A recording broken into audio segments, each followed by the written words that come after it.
A co-founder of Alcoholics Anonymous tells how members recover and how the society functions. 12 Steps and 12 Traditions. Alcoholics Anonymous World Services Incorporated. Forward. Alcoholics Anonymous is a worldwide fellowship of more than 100,000 alcoholic men and women who are banded together to solve their common problems and to help fellow sufferers in recovery from that age-old baffling malady, alcoholism. In a footnote here, the book adds, in 1980, it is estimated that more than 1 million have recovered through AA. This book deals with the 12 steps and the 12 traditions of Alcoholics Anonymous. It presents an explicit view of the principles by which AA members recover and by which their society functions. AA's 12 steps are a group of principles, spiritual in their nature, which, if practiced as a way of life, can expel the obsession to drink and enable the sufferer to become happily and usefully whole. AA's 12 traditions apply to the life of the fellowship itself. They outline the means by which AA maintains its unity and relates itself to the world about it, the way it lives and grows. Though the essays which follow were written mainly for members, it is thought by many of AA's friends that these pieces might arouse interest and find application outside AA itself. Many people, non-alcoholics, report that as a result of the practice of AA's 12 steps, they have been able to meet other difficulties of life. They think that the 12 steps can mean more than sobriety for problem drinkers. They see in them a way to happy and effective living for many, alcoholic or not. There is, too, a rising interest in the 12 traditions of Alcoholics Anonymous. Students of human relations are beginning to wonder how and why AA functions as a society. Why is it, they ask, that in AA no member can be set in personal authority over another, that nothing like a central government can anywhere be seen? How can a set of traditional principles, having no legal force at all, hold the fellowship of Alcoholics Anonymous in unity and effectiveness? The second section of this volume, though designed for AA's membership, will give such inquirers an inside view of AA never before possible. Alcoholics Anonymous began in 1935 at Akron, Ohio, as the outcome of a meeting between a well-known surgeon and a New York broker. Both were severe cases of alcoholism and were destined to become co-founders of the AA Fellowship.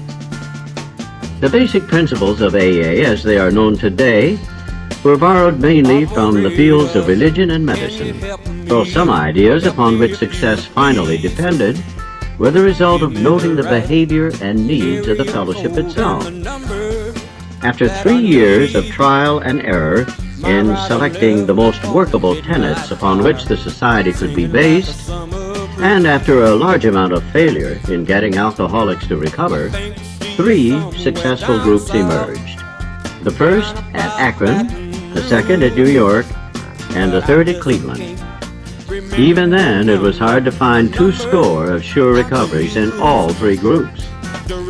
Nevertheless, the Infant Society determined to set down its experience in a book which finally reached the public in April 1939. At this time, the recoveries numbered about 100. The book was called Alcoholics Anonymous, and from it, the fellowship took its name. In it, alcoholism was described from the alcoholic's point of view. The spiritual ideas of society were codified for the first time in the 12 steps, and the application of these steps to the alcoholic's dilemma was made clear. The remainder of the book was devoted to 30 stories or case histories in which the alcoholics described their drinking experiences and recoveries. This established identification with alcoholic readers and proved to them that the virtually impossible had now become possible. The book Alcoholics Anonymous became the basic text of the fellowship, and it still is. This present volume proposes to broaden and deepen the understanding of the 12 steps as first written in the earlier work. With the publication of the book Alcoholics Anonymous in 1939, the pioneering period ended and a prodigious chain reaction set in as the recovered alcoholics carried their message to still others. In the next years, alcoholics flocked to AA by tens of thousands, largely as a result of excellent and continuous publicity freely given by magazines and newspapers throughout the world.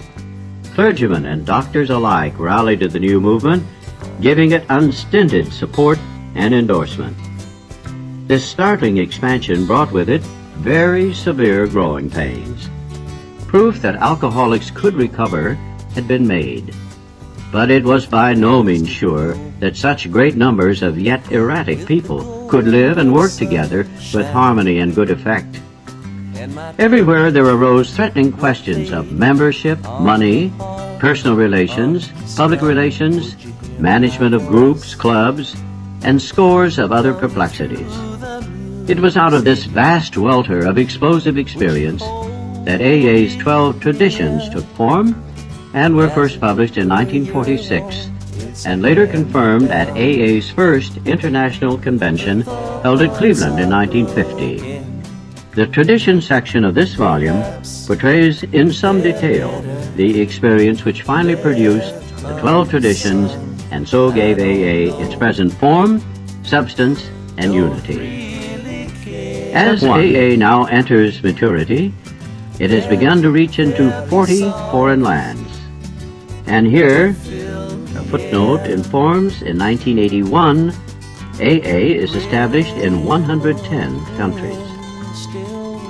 In the view of its friends, this is but the beginning of its unique and valuable service. It is hoped that this volume will afford all who read it a close-up view of the principles and forces which have made Alcoholics Anonymous what it is. Step 1. We admitted we were powerless over alcohol, that our lives had become unmanageable. Who cares to admit complete defeat? Practically no one, of course. Every natural instinct cries out against the idea of personal powerlessness. It is truly awful to admit that, glass in hand, we have worked our minds into such an obsession for destructive drinking that only an act of providence can remove it from us. No other kind of bankruptcy is like this one. Alcohol, now become the rapacious creditor, bleeds us of all self-sufficiency and all will to resist its demands. Once this stark fact is accepted, our bankruptcy as going human concerns is complete. But upon entering AA, we soon take quite another view of this absolute humiliation. We perceive that only through utter defeat are we able to take our first steps toward liberation and strength. Our admissions of personal powerlessness finally turn out to be firm bedrock upon which happy and purposeful lives may be built. We know that little good can come to any alcoholic who joins AA unless he has first accepted his devastating weakness and all its consequences. Until he so humbles himself, his sobriety, if any, will be precarious. A real happiness he will find none at all. Proved beyond doubt by an immense experience, this is one of the facts of AA life. The principle that we shall find no enduring strength until we first admit complete defeat is the main taproot from which our whole society has sprung and flowered. When first challenged to admit defeat, most of us revolted. We'd approached AA expecting to be taught self-confidence. Then we had been told that so far as alcohol is concerned, self-confidence was no good whatever. In fact, it was a total liability. Our sponsors declared that we were the victims of a mental obsession so subtly powerful that no amount of human willpower could break it. There was, they said, no such thing as the personal conquest of this compulsion by the unaided will. Relentlessly deepening our dilemma, our sponsors pointed out our increasing sensitivity to alcohol, an allergy they called it. The tyrant alcohol wielded a double-edged sword over us. First, we were smitten by an insane urge that condemned us to go on drinking, and then by an allergy of the body that ensured we would ultimately destroy ourselves in the process. Few indeed were those who, so assailed, had ever won through in single-handed combat. It was a statistical fact that alcoholics almost never recovered on their own resources. And this had been true, apparently, ever since man had first crushed grapes. In AA's pioneering time, none but the most desperate cases could swallow and digest this unpalatable truth. Even these last gaspers often had difficulty in realizing how hopeless they actually were. But a few did, and when these laid hold of AA principles with all the fervor with which the drowning seize life preservers, they almost invariably got well. That is why the first edition of the book Alcoholics Anonymous, published when our membership was small, dealt with low-bottom cases only. Many less desperate alcoholics tried AA, but did not succeed because they could not make the admission of hopelessness. It is a tremendous satisfaction to record that in the following years, this changed. Alcoholics who still had their health, their families, their jobs, and even 2 cars in the garage began to recognize their alcoholism. As this trend grew, they were joined by young people who were scarcely more than potential alcoholics. They were spared that last 10 or 15 years of literal hell the rest of us had gone through. Since step 1 requires an admission that our lives have become unmanageable, how could people such as these take this step? It was obviously necessary to raise the bottom the rest of us had hit to the point where it would hit them. By going back in our own drinking histories, we could show that years before we realized it, we were out of control, that our drinking even then was no mere habit, that it was indeed the beginning of a fatal progression. To the doubters, we could say, perhaps you're not an alcoholic after all. Why don't you try some more controlled drinking, bearing in mind, meanwhile, what we have told you about alcoholism? This attitude brought immediate and practical results. It was then discovered that when one alcoholic had planted in the mind of another the true nature of his malady, that person could never be the same again. Following every spree, he would say to himself, maybe those AAs were right. After a few such experiences, often years before the onset of extreme difficulties, he would return to us convinced. He had hit bottom as truly as any of us. John Barleycorn himself had become our best advocate. Why all this insistence that every AA must hit bottom first? The answer is that few people will sincerely try to practice the AA program unless they have hit bottom. For practicing AA's remaining 11 steps means the adoption of attitudes and actions that almost no alcoholic who is still drinking can dream of taking.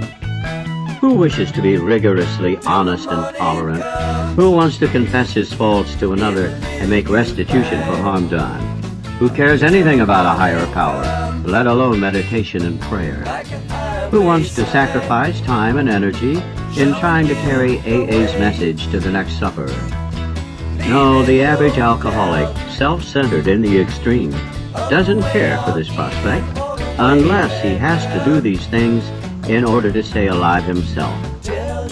Under the lash of alcoholism, we are driven to AA, and there we discover the fatal nature of our situation. Then, and only then, do we become as open-minded to conviction and as willing to listen as the dying can be. We stand ready to do anything which will lift the merciless obsession from us. Step 2. Came to believe that a power greater than ourselves could restore us to sanity. The moment they read Step 2, most AA newcomers are confronted with a dilemma, sometimes a serious one. How often have we heard them cry out, "Look what you people have done to us. You have convinced us that we are alcoholics and that our lives are unmanageable." Having reduced us to a state of absolute helplessness, you now declare that none but a higher power can remove our obsession. Some of us won't believe in God. Others can. And still others who do believe that God exists have no faith whatever He will perform this miracle. Yes, you got us over the barrel all right. But where do we go from here? Let's look first at the case of the one who says he won't believe, the belligerent one. He is in a state of mind which can be described only as savage. His whole philosophy of life in which he so gloried is threatened. It's bad enough, he thinks, to admit alcohol has him down for keeps.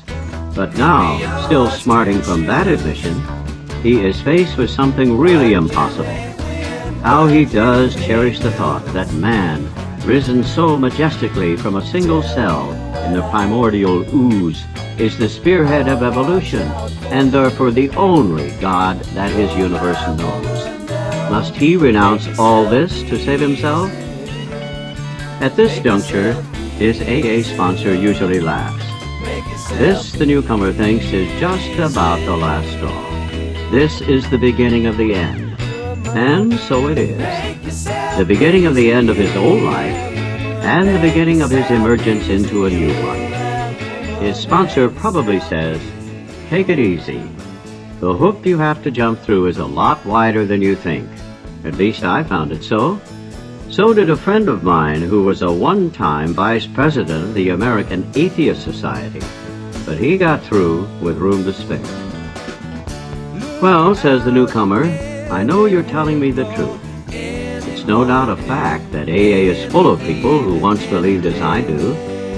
But just how, in these circumstances, does a fellow take it easy? That's what I want to know. That, agrees the sponsor, is a very good question indeed. I think I can tell you exactly how to relax. You won't have to work at it very hard either.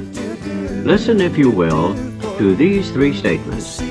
First, Alcoholics Anonymous does not demand that you believe anything. All of its 12 steps are but suggestions. Second, to get sober and to stay sober, you don't have to swallow all of step 2 right now. Looking back, I find that I took it piecemeal myself. Third, all you really need is a truly open mind. Just resign from the debating society and quit bothering yourself with such deep questions as whether it was the hen or the egg that came first. Again, I say, all you need is the open mind. The sponsor continues. Take, for example, my own case. I had a scientific schooling. Naturally, I respected, venerated, even worshipped science. As a matter of fact, I still do. All except the worship part. Time after time, my instructors held up to me the basic principle of all scientific progress. Search and research again and again, always with the open mind. When I first looked at AA, my reaction was just like yours. This AA business, I thought, is totally unscientific. This I can't swallow. I simply won't consider such nonsense. Then I woke up. I had to admit that AA showed results, prodigious results. I saw that my attitude regarding these had been anything but scientific. It wasn't AA that had the closed mind, it was me. The minute I stopped arguing, I could begin to see and feel. Right there. Step 2, gently and very gradually began to infiltrate my life. I can't say upon what occasion or upon what day I came to believe in a power greater than myself, but I certainly have that belief now. To acquire it, I had only to stop fighting and practice the rest of AA's program as enthusiastically as I could. This is only one man's opinion based on his own experience, of course. I must quickly assure you that AAs tread innumerable paths in their quest for faith. If you don't care for the one I've suggested, you'll be sure to discover one that suits if only you look and listen. Many a man like you has begun to solve the problem by the method of substitution. You can, if you wish, make AA itself your higher power. Here's a very large group of people who have solved their alcohol problem. In this respect, They are certainly a power greater than you, who have not even come close to a solution. Surely you can have faith in them. Even this minimum of faith will be enough. You will find many members who have crossed the threshold just this way. All of them will tell you that once across, their faith broadened and deepened. Relieved of the alcohol obsession, their lives unaccountably transformed, they came to believe in a higher power, and most of them began to talk of God. Consider next the plight of those who once had faith but have lost it. There will be those who have drifted into indifference, those filled with self-sufficiency who have cut themselves off, those who have become prejudiced against religion, and those who are downright defiant because God has failed to fulfill their demands. Can AA experience tell all these they may still find a faith that works? Sometimes AA comes harder to those who have lost or rejected faith than to those who've never had any faith at all, for they think they have tried faith and found it wanting. They have tried the way of faith and the way of no faith. Since both ways have proved bitterly disappointing, they have concluded there is no place whatever for them to go. The roadblocks of indifference, fancied self-sufficiency, prejudice, and defiance often prove more solid and formidable for these people than any erected by the unconvinced agnostic or even the militant atheist. Religion says the existence of God can be proved. The agnostic says it can't be proved. And the atheist claims proof of the non-existence of God. Obviously, the dilemma of the wanderer from faith is that of profound confusion. He thinks himself lost to the comfort of any conviction at all. He cannot attain in even a small degree the assurance of the believer, the agnostic, or the atheist. He is the bewildered one. Any number of AAs can say to the drifter, yes, we were diverted from our childhood faith too. The overconfidence of youth was too much for us. Of course, we were glad that good home and religious training had given us certain values. We were still sure that we ought to be fairly honest, tolerant, and just, and that we ought to be ambitious and hard-working. We became convinced that such simple rules of fair play and decency would be enough. As material success, founded upon no more than these ordinary attributes, began to come to us, we felt we were winning at the game of life. This was exhilarating, and it made us happy. Why should we be bothered with theological abstractions and religious duties, or with the state of our souls here or hereafter? The here and now was good enough for us. The will to win would carry us through. But then alcohol began to have its way with us. Finally, when all our scorecards read 0, and we saw that one more strike would put us out of the game forever, we had to look for our lost faith. It was in AA that we rediscovered it, and so can you. Now we come to another kind of problem, the intellectually self-sufficient man or woman. To these, many AAs can say, yes, we were like you, far too smart for our own good. We love to have people call us precocious. We used our education to blow ourselves up into prideful balloons, though we were careful to hide this from others. Secretly, we felt we could float above the rest of the folks on our brain power alone. Scientific progress told us there was nothing man couldn't do. Knowledge was all-powerful. Intellect could conquer nature. Since we were brighter than most folks, so we thought, the spoils of victory would be ours for the thinking. The God of intellect displaced the God of our fathers. But, again, John Barleycorn had other ideas. We who had won so handsomely in a walk turned into all-time losers. We saw that we had to reconsider or die. We found many in AA who once thought as we did. They helped us get down to our right sides. By their example, they showed us that humility and intellect could be compatible, provided we placed humility first. When we began to do that, we received the gift of faith, a faith which works.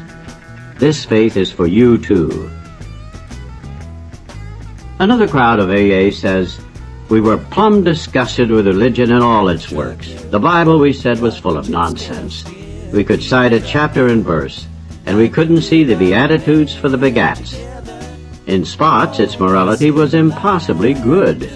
In others, it seemed impossibly bad. But it was the morality of the religionists themselves that really got us down. We gloated over the hypocrisy, bigotry, and crushing self-righteousness that clung to so many believers, even in their Sunday best. How we loved to shout the damaging fact that millions of the good men of religion were still killing one another off in the name of God.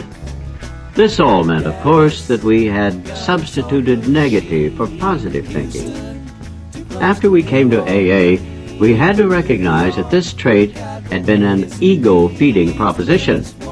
In belaboring the sins of some religious people, we could feel superior to all of them. Moreover, we could avoid looking at some of our own shortcomings. Self-righteousness, the very thing that we had contemptuously condemned in others, was our own besetting evil. This phony form of respectability was our undoing, so far as faith was concerned. But finally, driven to AA, we learned better.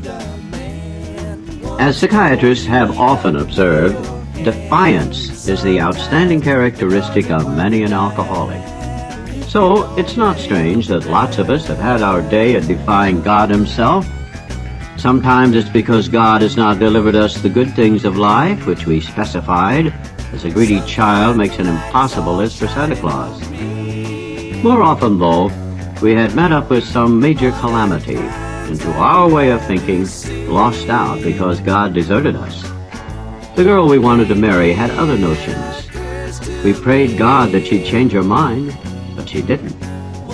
We prayed for healthy children, and were presented with sick ones, or none at all. We prayed for promotions at business, and none came. Loved ones upon whom we heartily depended were taken from us by so-called acts of God. Then we became drunkards, and asked God to stop that, but nothing happened. This was the unkindest cut of all. Damn this faith business, we said. When we encountered AA, the fallacy of our defiance was revealed. At no time had we asked what God's will was for us. Instead, we have been telling him what it ought to be. No man we saw could believe in God and defy him too. Belief meant reliance, not defiance. In AA, we saw the fruits of this belief. Men and women spared from alcohol's final catastrophe. We saw them meet and transcend their other pains and trials. We saw them calmly accept impossible situations, seeking neither to run nor to recriminate. This was not only faith, it was faith that worked under all conditions. We soon concluded that whatever price in humility we must pay, we would pay. Now let's take the guy full of faith, but still reeking of alcohol. He believes he is devout. His religious observance is scrupulous. He's sure he still believes in God, but suspects that God doesn't believe in him. He takes pledges and more pledges. Following each, he not only drinks again, but acts worse than the last time. Valiantly, he tries to fight alcohol, imploring God's help, but the help doesn't come. What then can be the matter? To clergymen, doctors, friends, and families, the alcoholic who means well and tries hard is a heartbreaking riddle. To most AAs, he is not. There are too many of us who have been just like him and have found the riddle's answer. This answer has to do with the quality of faith rather than its quantity. This has been our blind spot. We supposed we had humility when really we hadn't. We supposed we had been serious about religious practices when, upon honest appraisal, we found we had been only superficial. Or, going to the other extreme, we had wallowed in emotionalism and had mistaken it for true religious feeling. In both cases, we had been asking something for nothing. The fact was, we really hadn't cleaned house so that the grace of God could enter us and expel the obsession. In no deep or meaningful sense had we ever taken stock of ourselves, made amends to those we had harmed, or freely given to any other human being without any demand for reward.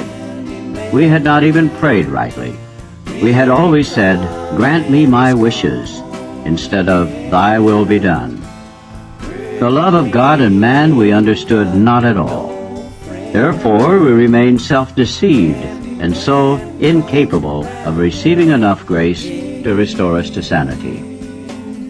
Few indeed are the practicing alcoholics who have any idea how irrational they are, or, seeing their irrationality, can bear to face it. Some will be willing to term themselves problem drinkers, but cannot endure the suggestion that they are in fact mentally ill. They are abetted in this blindness by a world which does not understand the difference between sane drinking and alcoholism. Sanity is defined as soundness of mind, yet no alcoholic, soberly analyzing his destructive behavior, whether the destruction fell on the dining room furniture or his own moral fiber, can claim soundness of mind for himself. Therefore, step 2 is the rallying point for all of us. Whether agnostic, atheist, or former believer, we can stand together on this step. True humility and an open mind can lead us to faith, and every AA meeting is an assurance that God will restore us to sanity if we rightly relate ourselves to Him.